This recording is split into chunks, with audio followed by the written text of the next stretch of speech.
Imagine the heat. It is a dry, suffocating heat rising from the stones of the Judean wilderness. The year is roughly 2000 before the Common Era, but the atmosphere is timeless.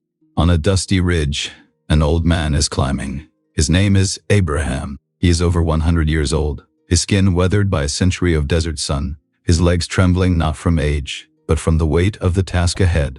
Beside him walks a young man, Isaac. The boy carries a bundle of wood on his back. The old man carries a flint knife and a vessel of fire. They are father and son, walking into the silence. But this is not a journey of bonding. It is a funeral march for a funeral that has not yet happened. Consider the horror of the request. 3 days ago, a voice spoke to Abraham.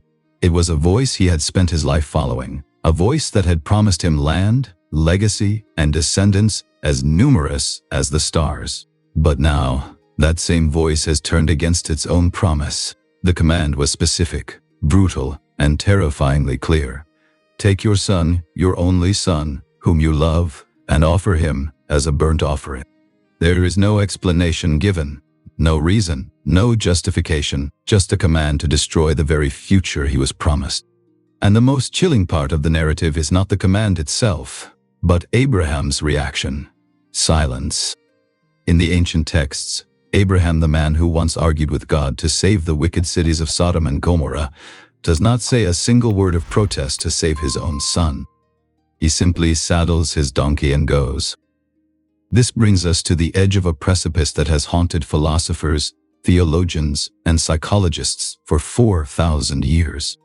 We call it the Abraham paradox.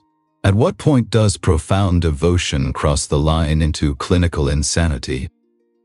If a man told you today that a voice in his head commanded him to kill his child, you would not call him a patriarch. You would call the police. You would call it psychosis. Yet this story is the foundational bedrock of 3 of the world's major religions. We must look closer at the journey itself. The text says it took 3 days to reach Mount Moriah. 3 days of walking. 3 days of thinking. 3 days of looking at the back of the son you intend to slaughter. The Danish philosopher Søren Kierkegaard wrote an entire book trying to understand these 3 days. He called it Fear and Trembling. He suggested that Abraham was in a state of teleological suspension of the ethical.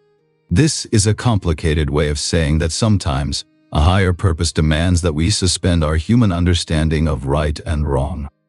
But does it? Or is this the dangerous logic of every fanatic in history? The tension on that mountain is not just theological, it is deeply psychological. Imagine the moment Isaac realizes something is wrong. The narrative tells us Isaac speaks up. "Father," he says, "the fire and wood are here, but where is the lamb for the burnt offering?" The heartbreaking irony of the question. Isaac trusts his father implicitly, and Abraham answers with a statement that is either a supreme act of faith or a terrible deceptive lie. "God himself will provide the lamb for the burnt offering, my son." They reach the summit. The old man builds the altar. He arranges the wood. And then, the text glosses over the struggle, but we must visualize it. He binds Isaac. He lays him on the wood. The father stands over the son. The knife is raised. The son glints off the blade. This is the moment where logic collapses. This is the moment where ethics die. This is the collision of love and duty.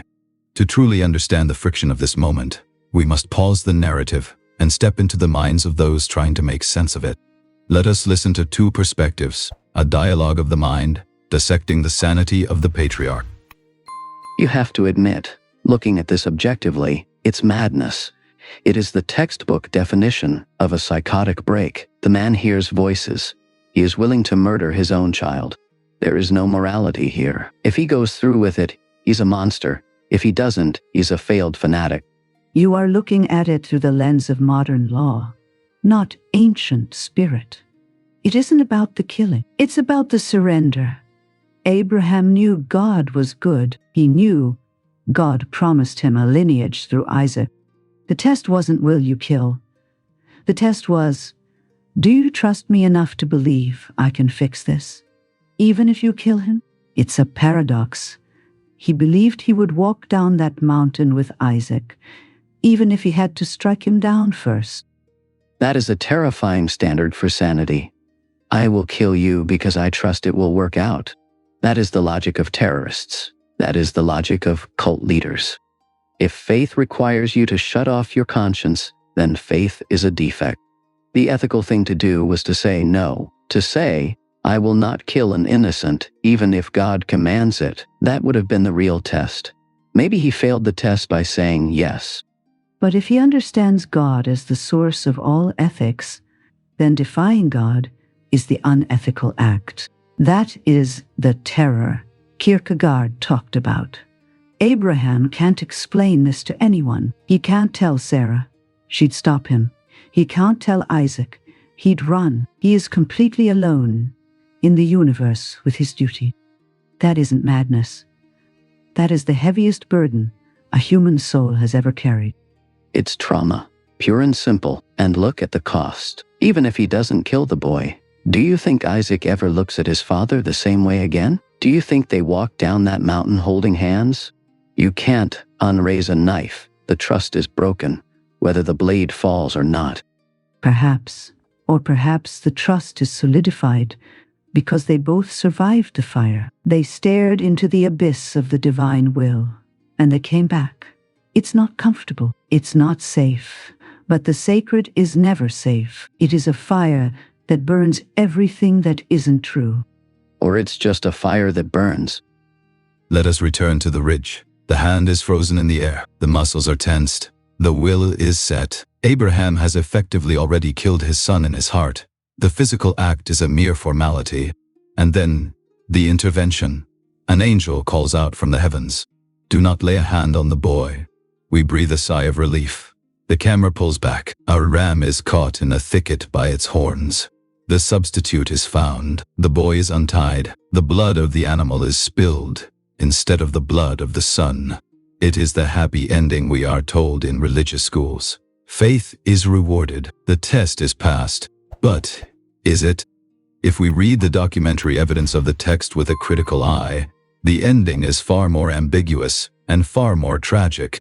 The text says, so Abraham returned to his servants. It uses the singular. Abraham returned. It does not explicitly say, Isaac walked down with him. And from this point on in the ancient narrative, Abraham and Isaac never speak to each other again. Sarah, Abraham's wife and Isaac's mother, dies in the very next chapter. Ancient commentaries, the Midrash, suggest she died of shock when she heard what her husband almost did. The family is fractured. The bond is severed. Abraham proved his loyalty to the heavens, but he may have forfeited his humanity on the earth. This leaves us with the haunting question of the Abraham paradox in our own time. We may not build altars of stone or wield knives of flint, but the dynamic of sacrifice remains woven into the human condition.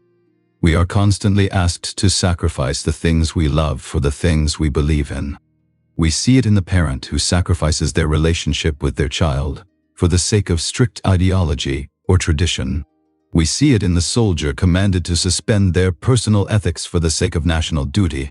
We see it in the radical who destroys the present in the name of a utopian future. We are all, in some way, hiking up Mount Moriah. The story of Abraham is not a blueprint for behavior. It is a mirror for the soul. It forces us to ask, what is the voice we are following?